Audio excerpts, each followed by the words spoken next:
మనం లేకపోతే ఏమీ నడవదురా, మనదే ఇదంతా.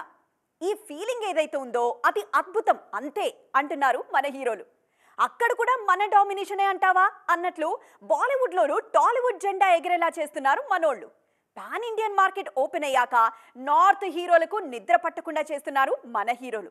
అదెలాగో ఈ స్టోరీ చూసేయండి, తెలుస్తుంది. పాన్ ఇండియా ట్రెండ్ మొదలయ్యాక బాలీవుడ్ హీరోలకు తెలియని వణుకు మొదలైపోయింది. వాళ్ల స్థానాన్ని మన హీరోలు కబ్జా చేస్తున్నారనే విషయం వాళ్ళకి ఇప్పుడిప్పుడే అర్థమవుతోంది. అయినా కూడా వాళ్ళు ఏం చేయలేకపోతున్నారు. పైగా బాలీవుడ్ బడా దర్శకులు కూడా మన హీరోలే కావాలంటున్నారు. మన వాళ్లతోనే సినిమాలు ప్లాన్ చేస్తున్నారు. పర్ఫెక్ట్ పాన్ ఇండియన్ సినిమా చేయాలంటే టాలీవుడ్ స్టార్ హీరోలను మించిన ఆప్షన్ మరొకటి లేదని బాలీవుడ్ దర్శకులకు ఇప్పుడు అర్థమైంది. అందుకే ఆదిపురుష్ ఏరికోరి ప్రభాస్తో చేశారు ఓం రావుత్. ఇక ఇప్పుడు నార్త్ లో ఉన్న స్టార్స్ అందరినీ కాదని వార్ 2 కోసం హృతిక్ రోషన్ కి పోటీగా జూనియర్ ఎన్టీఆర్ ని తీసుకున్నారు అయాన్ ముఖర్జీ. ప్రభాస్ కోసమైతే క్యూ కడుతున్నారు బాలీవుడ్ మేకర్స్. ఆయన డేట్స్ ఇస్తే చాలు అనుకుంటున్నారు. మరోవైపు అల్లు అర్జున్ పుష్ప పూర్తి చేస్తే ముంబైకి కిడ్నాప్ చేసేలా ఉన్నారు అక్కడి నిర్మాతలు. రామ్ చరణ్ కూడా ఏం తక్కువ కాదు. ఈయన కోసం ఏకంగా సంజయ్ లీలా భన్సాలి కథ సిద్ధం చేస్తున్నట్లుగా ప్రచారం జరుగుతోంది.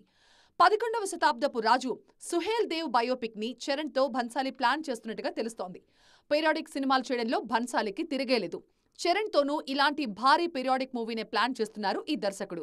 10 ఏళ్ల క్రిందటే జంజీర్ తో బాలీవుడ్ లో ఎంట్రీ ఇచ్చారు.